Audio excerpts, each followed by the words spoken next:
میر رضا علی case میں تحقیقاتی team کے سربراہ اور اسپیشل انویسٹیگیشن یونٹ کے ایس ایس پی سمیع اللہ سومرو کے اس بیان نے کیس میں مزید کئی سوالات کو جنم دے دیا ہے۔ میر رضا علی کیس پہ اٹھنے والے سوالات کے حوالے سے ہم نے کیس کی تحقیقاتی ٹیم کے سربراہ S S P special investigation unit Sami Ullah Soomro کو سوال نامہ بھیجا۔ ہمارا ان سے پہلا سوال تھا کہ کیا اس بات کی نشاندہی ہوئی کہ میر رضا علی کو کوئی خطرہ تھا؟ آپ نے صحافی امتیاز علی سے بات کرتے ہوئے کہا کہ میر رضا علی نے واقعے سے پہلے اسی رات ایک دوست سے 80 لاکھ روپے اور دوسرے دوست سے 3 کروڑ روپے مانگے، اور اس نے ایک میسج میں یہ بھی کہا کہ اگر وہ پیسوں کا بندوبست نہیں کر پائے گا تو شاید کل کا سورج نہیں دیکھ سکے گا۔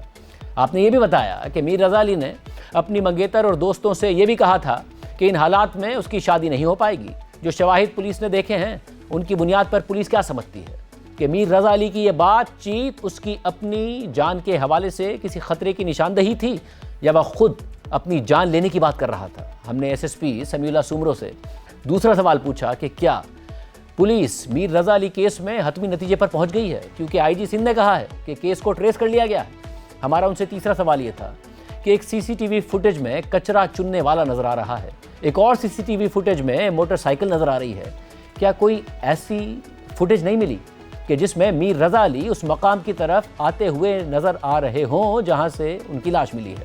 ہمارا ایس ایس پی سمیع اللہ سومرو سے چوتھا سوال یہ تھا کہ اتنا وقت گزرنے کے باوجود پولیس اب تک کچرا چننے والے تک کیوں نہیں پہنچ پائی ہے؟ ہمارا پانچواں سوال یہ تھا کہ میر رضا علی کے والد کا کہنا ہے کہ کیس میں اب تک ان کا بیان ہی نہیں لیا گیا، ایسا کیوں کیا گیا؟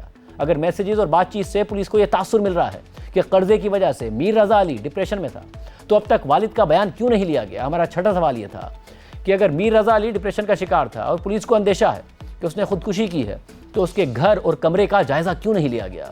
کیوں وہاں جا کر شواہد دیکھنے کی کوشش نہیں کی گئی؟ اپنے ساتویں سوال میں ایس ایس پی سمیع اللہ سومرو سے ہم نے یہ بھی پوچھا کہ جیسا کہ پولیس کہہ رہی ہے کہ میر رضا علی مقروض تھا، تو کیا پولیس نے ان لوگوں سے تفتیش کی ہے اور ان کے موبائل کا فورنسک کیا ہے جن سے میر رضا علی نے قرض لیا تھا؟ کیا ان لوگوں نے میر رضا علی کو کوئی دھمکی دی تھی یا نہیں؟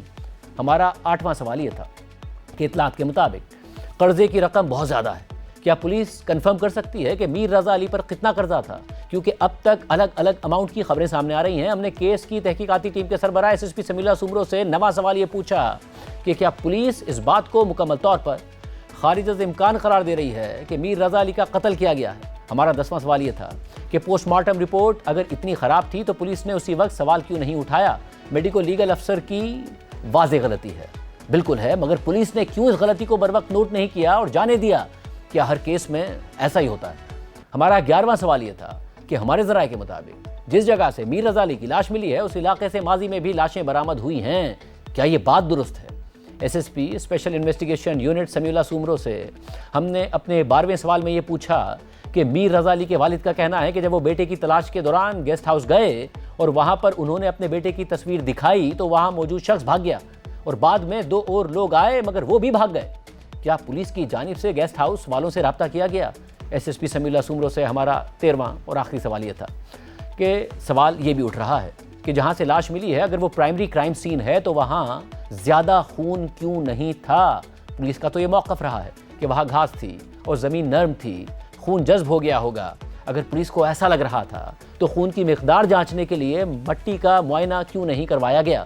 ہم نے ان سوالات کا جواب دینے کے لیے تحقیقاتی ٹیم کے سربراہ سے رابطہ کیا مگر وہ نہ پروگرام میں آئے نہ ہی انہوں نے ہمارے سوالات کا جواب دیا۔